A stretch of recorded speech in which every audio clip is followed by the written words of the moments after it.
টানা ৫ দিনের বৃষ্টিপাতে কক্সবাজারের বিভিন্ন উপজেলায় ৮৪৫ হেক্টর জমির ফসল বিনষ্ট হয়েছে।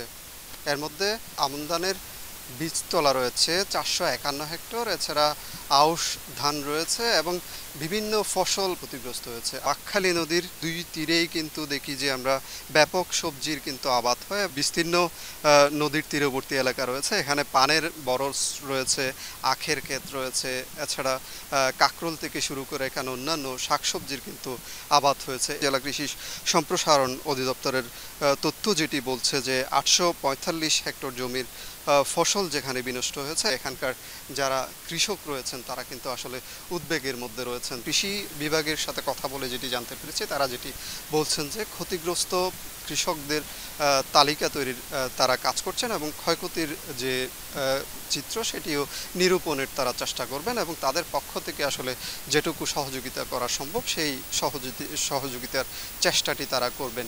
এই ছিল কক্সবাজার থেকে আমার কাছে সবশেষ।